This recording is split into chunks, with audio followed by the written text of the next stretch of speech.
Probably getting some cat niblets. Cat niblets. Take 2, action.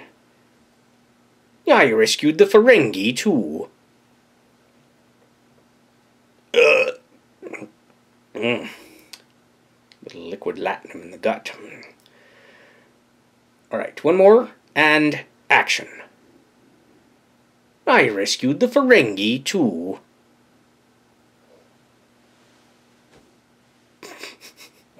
Alright, I think that is, in point of fact, a wrap.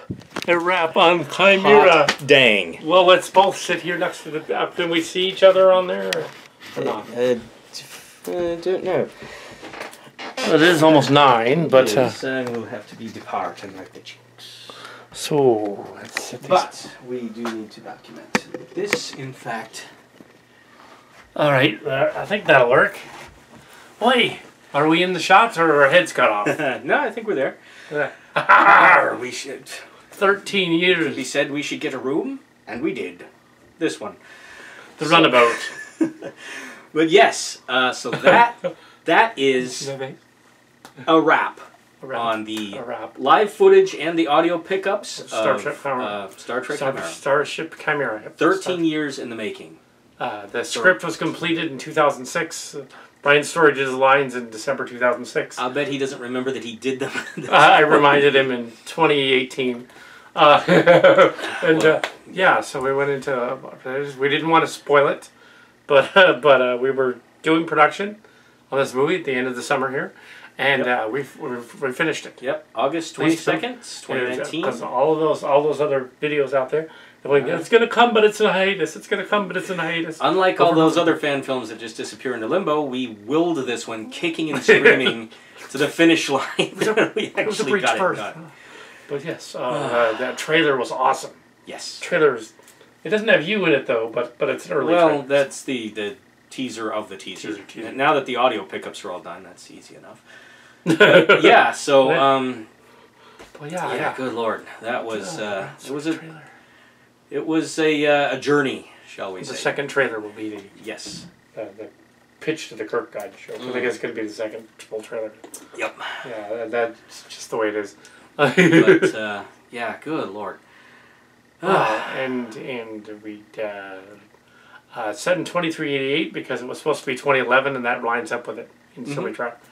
But yeah, so 2011 is when the official script was done, and we started filming.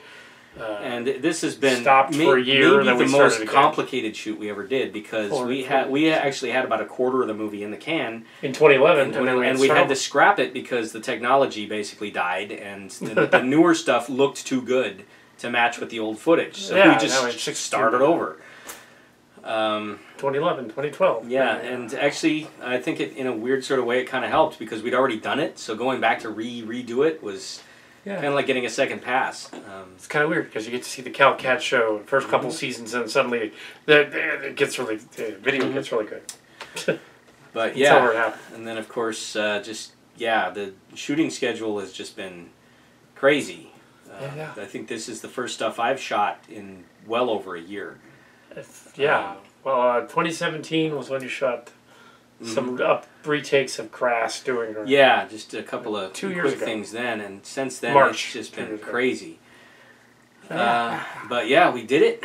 We got it done, and now it's just down to post and music, some final opticals probably, but that's kind of small potatoes at this point. Director, producer, creators, stuff like that. Yeah, so. If I was really celebrating, this would be vodka, but it's not. It's not vodka. It's not even Scotch whiskey. It should be Scotch whiskey. It's a Star Trek or Chateau Picard. Oh, that would have been perfect. Which they just made. They've made fake Chateau Picard. It's probably lousy wine. It's probably shit. It's probably shite. It's probably merde. I got some of that Romulan ale that like Budweiser put out like 15 years ago. It was just blue Bud Light. It tasted like crap. Yeah, it's the stuff they were serving at the Star Trek experience as well. Yeah. It's Bud Light. Blue food dye. Pretty much. So what you do is you get blue Coroco and they make that Romulan. I always just sort of figured that's what they were drinking. I wonder why that would be illegal though. Tariffs. Tariffs. Like Cuban cigars, I think. Tariffs. But anyway, case, so a Star Trek movie true to the fans. TNG era to Voyager era. Love letter to the fans. Christmas card to the fans. Not a Dear John letter like Enterprise. And and maybe even a little slash fiction to the fans. A little bit of everything. 43rd anniversary, 53rd anniversary of Star Trek. Wow. So we started on the 40th anniversary. That's 53rd.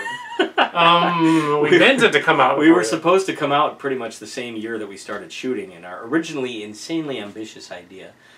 And I've done like 4 Transformer Robotech parody things, and my next Transformer project will be all Transformers much. Corrosion of War Without End. So that'll be cool. Yep. I'm a lot quicker. Corrosion of War Without End should probably be out by 2020. Yeah, and it probably will be. Well, I will those into that'll be a self-contained one for just Calcat based on a fan story, Rob Powers. Yeah, for that all I have is a little bit of like feedback and some ideas and things. But yeah, the Star Trek thing. In the production. This was a pilot. I've gone on and written the Cillian Saga. You can get it on Amazon. The whole Cillian Saga, including this story, is included in there. The storybook version of this. I had to change all the names and characters in order to put that on Amazon because it's for sale. Because you can't actually make a profit. So all the names and ships and things have been changed to slightly different names. But it's clearly a Star Trek parody. It's clearly Cillian. And that's the thing. In this one, we're using all the names and everything. What we're not using is copyrighted music, and we're never going to make a penny off of this. And the backgrounds and all the stuff is made with action figures from Playmates. We don't have any sponsorship with Playmates or anything like that. Or CBS or Paramount. Now that CBS and Paramount are going to merge again, well, they're going to hire us again. Surprised so Disney doesn't just buy them like they do everything else. And they'd be hiring us anyway. Yeah, so. Sure. And so that's for that creature feature thing. Well, we're going to buy that from that guy and give it back to John Stanley. How about that? Anyway, so we would if we could. No, I'm just kidding. But yeah, I'm stoked because that is a wrap. It feels good to finally be able to say that this sucker's in the can. The can. Actually, we finished Transtech in December 2009 on that. Yeah, something like that, and then we picked up on Chimera. You had to do a lot of audio pickups. It was a lot on that one too. It was, I think, for that. It was because I'd had some knee surgery and couldn't get upstairs. I just that was really tough. But again, whatever it takes, that's what we do. We got to get these. My father died finished in the middle of that year, and then they had like so the executive producer of all Browne Productions had died, and there was no way to do any other movies. But I now do Browne Productions. Yeah, we call it pirated productions, but it's not really. But we're not pirating anything. Just so no, it's just a joke. It's Go Motion. It's a post group. Which we never were officially for anyway. But we knew some people back in the day. We are a not-for-profit studio. No, totally. I mean, unless we wanted to get some of those sweet YouTube bucks from monetizing, but we're not. No, I don't think now with YouTube you have to have more. You got to have like some ridiculous number of 10,000 subscribers. Yeah, or like 15,000. We have 20,000 views, but not all at the same time. Yeah.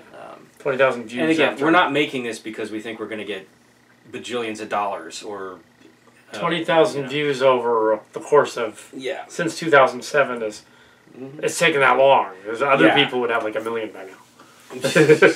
Well, but here's the thing. It's done, and so now once post-production and final mix and all that is done, it goes out to the world. And it's like they say, you never truly finish a project, you just unleash it.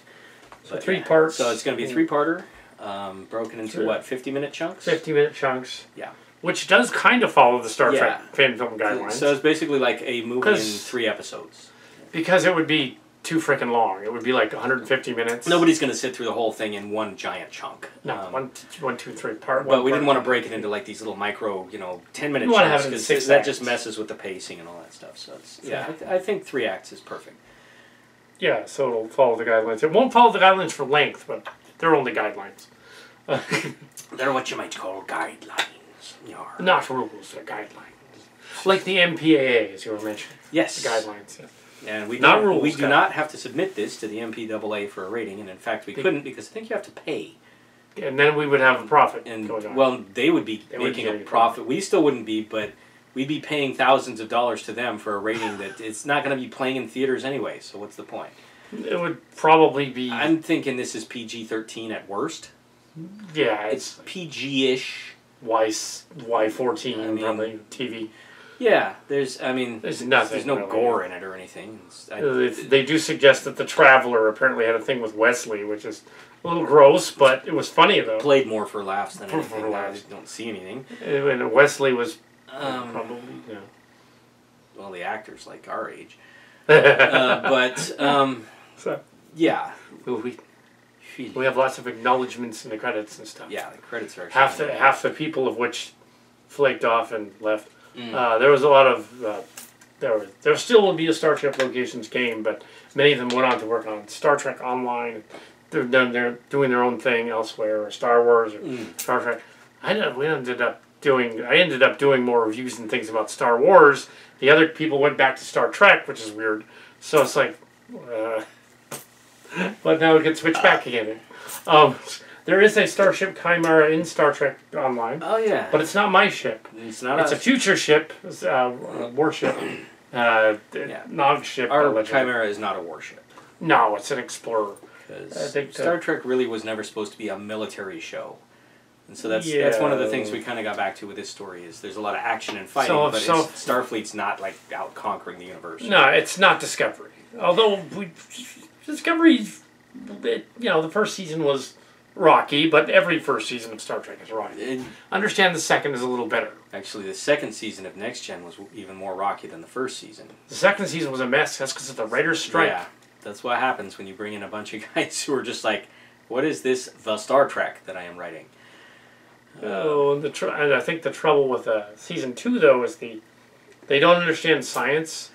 At one point, they're looking for this red angel thing that's out in space. Oh yeah, which they took from Starcrackers, and they keep seeing it in different parts of the galaxy. They keep saying the galaxy.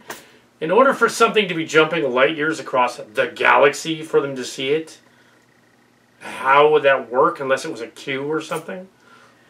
It's not a cue, I don't think. To be fair, they have always played pretty fast and loose with science. I mean, in Star Trek V, they fly to the center of the galaxy in like an afternoon. And on Voyager, they went to 70,000 light years in a minute, but then couldn't figure out how to get back for 7 years. Because, yeah, they just didn't want to, maybe. Janeway was just not very competent as a captain. So let Kirk did it years ago. Yes, but he's the god of all time and space. I like how there's like space gods and Wesley's ego is kind of like a space god, but Kirk's the real thing. Space god. At least his ego. Demigod. They did not anticipate your ego, Captain. Yes. There was a line that was cut out of the script from back in '86. It was like Spock threw in a line about. There was a line about Locarno going on about his.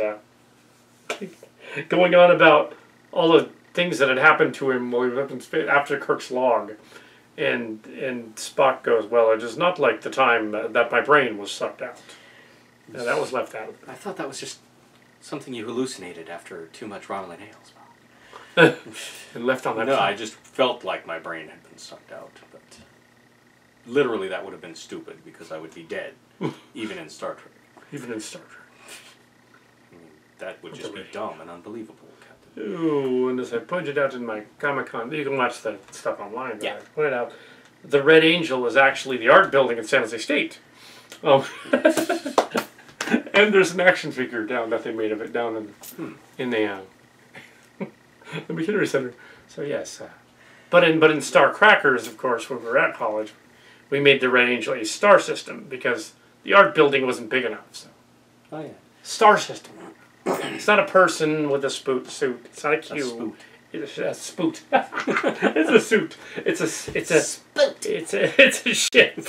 It's a freaking planet like star. It's glowy. A halo around the star. That's all. Yep. He thought of it. So where's the Discovery Green? Yeah. Those sweet bucks. We're not going to be making any. No, but again, we never made this for that reason. This is just a labor of love. Love the fans and want to share the love of Star Trek. This is a lifetime of being a fan of Star Trek, just sort of. And there's probably going to be more Chimera stuff, or something. Wouldn't be surprised. Else. I mean, it'd be 8 years later. Now that we know that we can do, I mean, I'm probably not available to do hours-long live shooting, but I can do audio pickups for things. So. Ooh. Yeah. So yes, and there's Lower Decks and Picard show. So yeah, so I mean, it's kind of like everything old is new again. Star Trek's actually kind of Lower Decks looks like Silly Trek, and it's not just the Abrams-verse stuff. They're actually kind of getting back to sort of the nostalgia of what made it work in the first place. And so it's a good time to be a fan out there. Don't be surprised if Cal, Cat, and Mark's cards under our real names appears somewhere in the Picard show. If it ever happens, we'll let you know on the slide. We'll let you know on the slide. That'd be awesome. I don't think we're planning on it. Some century when that totally happens for real. No, but we'll be in some fan films. I'm game. But all right, so I think we're going to call it there. But that is a wrap. And a Starcrackers reboot sequel in which we're like middle-aged and grumpy. Dumpy, yeah. And dumpy. But I feel good about this, so here we are. Live long and prosper. I hope our heads are in the shot. Looked like it. I could see the